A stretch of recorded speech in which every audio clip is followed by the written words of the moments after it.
Welcome everybody to this Impact Creating Hope Together event today. Impact is governed by a diverse and dynamic board comprised of artists, scholars, and practitioners in the field of arts, culture, and conflict transformation from around the globe. So we're really happy to see this diversity and to be able to represent and connect you between countries and between contexts. Well, Impact is blessed to have a wide range of inspiring partners. And now you have a chance to hear from one of them who, simply put, is a legend in our field.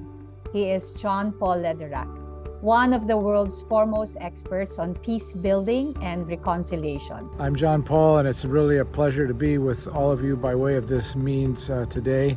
Our task is not to convince the world to think just like us and to join our particular group. It is how our groups, our work, our piece of this big puzzle can find connection with other pieces that help create a wider whole. It is when the unlikely aligns, when there is a confluence of the unexpected, that we find that the greatest potential for change happens. We will seek to understand those who do not understand us. What a goal in life, to place listening and understanding at the core of what you do, with the big picture of how you contribute to it, but how other streams of contribution may be happening that are different than yours. Remember that you can remember the future as well as the past, that it is possible to unfold a journey, but it takes imagination about the risk and the step that we can take today. When we talk about trusting quality over quantity, it's about giving up control, being comfortable with ambiguity, and giving relationships the time that they need. Get away from log frames, get away from burdensome reporting requirements, and look at the human beings that are doing the work and do the work to get to know them.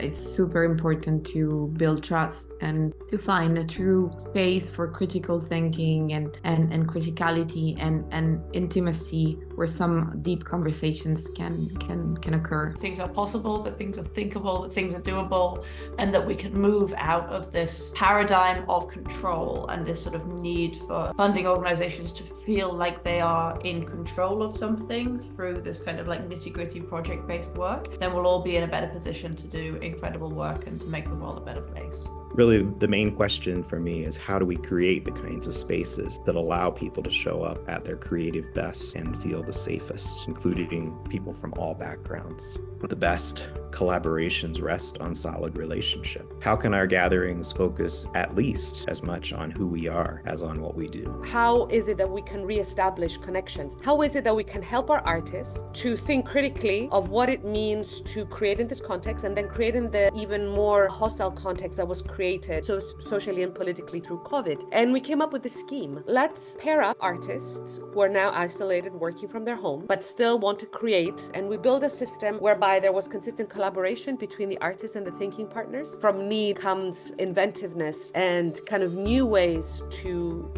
think about our artwork. It was dialogue based and it was inclusive, and it was really one of the most comforting platform conditions that I was ever a part of. I am Harsha. I'll be guiding you through Stories of Water, a reflective odyssey into the depths of Bangalore's water crisis and community's resilience. Once a land of lakes, Bangalore now faces an ecological paradox. Stories of Water is our canvas. Through this space, through art and through poetry, we will attempt to grow closer to this preciously vital and often overlooked elixir of life. In the gallery room, we featured a poignant artworks and infographics that reflect the dichotomy of water scarcity and abundance in Bangalore's history and present. One way that systems theory could help us as artists and cultural workers improve our work is at the stage of analyzing conflicts. Not to over-instrumentalize the arts, but not to negate the importance of analysis and strategy together. But that analysis and strategy and all the systems-based processes I've been involved in has been very embodied,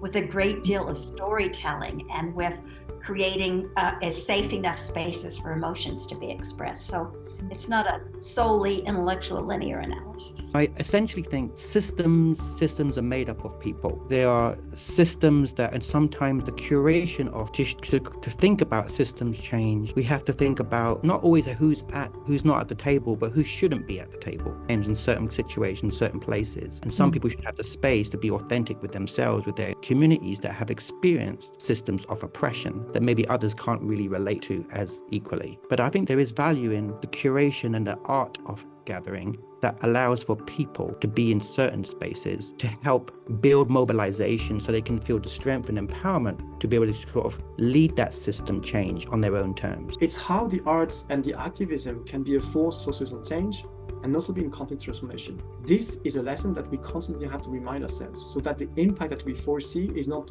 only the dream, but really a reality. And we can generate a more lasting and profound impact if we do this collectively. So let's create hope together. Let's create hope together. Let's create hope together. Let's help create hope together. Let's hope together.